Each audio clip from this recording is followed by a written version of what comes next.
Bem-vindos à nossa análise focada de hoje.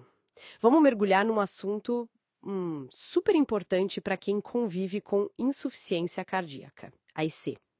O tema é aqueles medicamentos que podem, sabe, apresentar riscos e que precisam de uma atenção especial. A nossa conversa vai se basear num documento bem completo da American Heart Association que, assim, detalha os fármacos que podem causar ou até piorar a insuficiência cardíaca. A ideia é destacar os pontos mais críticos, né? Para ajudar nas conversas com a equipe de saúde. Bom, vamos lá. Vamos desembrulhar isso. Começando por um grupo que, nossa, todo mundo conhece. Os anti-inflamatórios não esteroides, os AINES. Tipo ibuprofeno, naproxeno. Exato. Diclofenaco, os inibidores COX-2, como Celecoxib, Isso, são muito comuns, né? muito.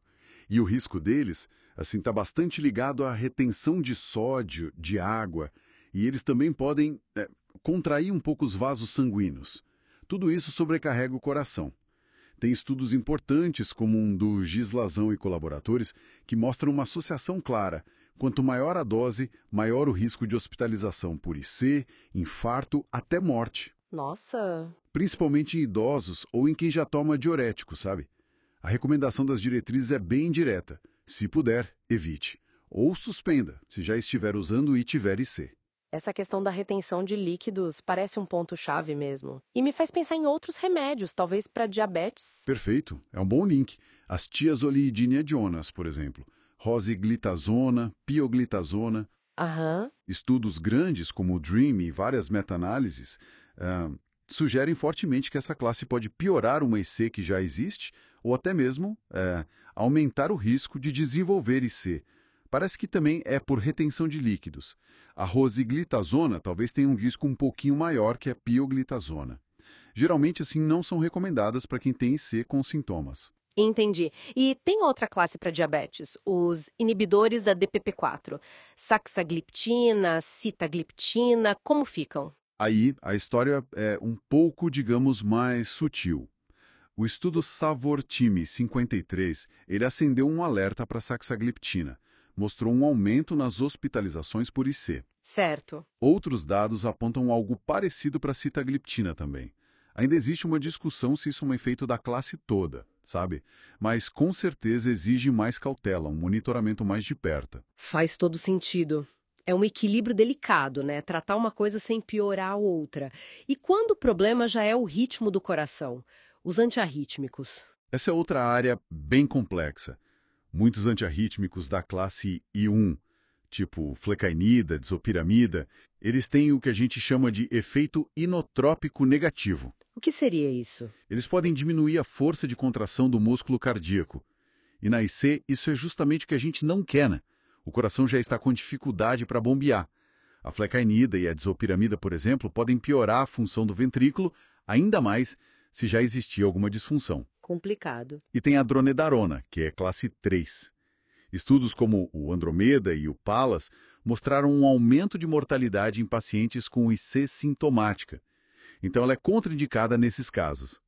O Sotalol, que também é classe 3, precisa de cautela. E pensando em outros remédios comuns, alguns para pressão alta. Lembro dos bloqueadores alfa-1, tipo a doxazosina? Sim, bem lembrado. O estudo ALHAD foi muito importante nisso.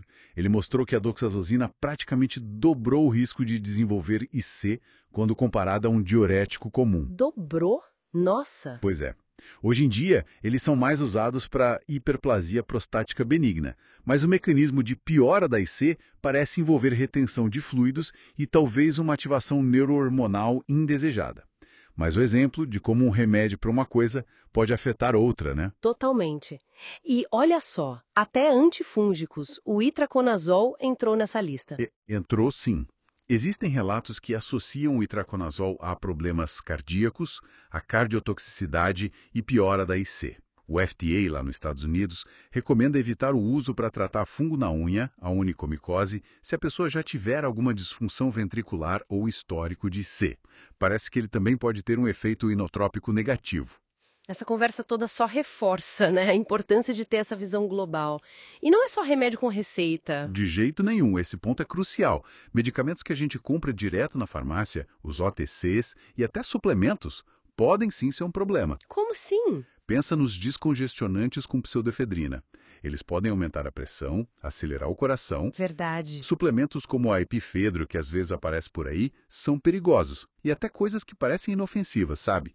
Alguns xaropes para tosse, antiácidos, podem ter muito sódio. Nossa, o sódio escondido. Exato. Então, ler rótulo é importante, mas o fundamental mesmo é conversar sobre tudo com o médico ou farmacêutico antes de começar a usar qualquer coisa nova. Então, para a gente amarrar as ideias, gerenciar os remédios na insuficiência cardíaca exige, assim, vigilância constante e muita comunicação. Essa lista que a gente passou não cobre tudo, claro, mas destaca alguns alertas bem importantes. O ponto essencial mesmo é o que a gente chama de reconciliação medicamentosa. O que é isso? É revisar tudo que a pessoa está usando a cada consulta, a cada contato com um profissional de saúde. Tudo mesmo. Tudo. Remédio com receita, sem receita, vitamina, suplemento, chá, produto natural, tudo.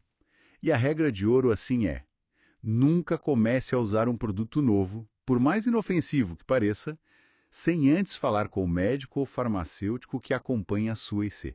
Tá? Perfeito. Fica então uma reflexão final, né? Além desses medicamentos que a gente já sabe que exigem cuidado, será que outras escolhas do dia a dia, aquele antiácido com muito sódio que a gente nem percebe, ou um suplemento que está na moda, não podem estar assim silenciosamente impactando a saúde do coração? Acho que vale a pena investigar com atenção tudo que a gente consome.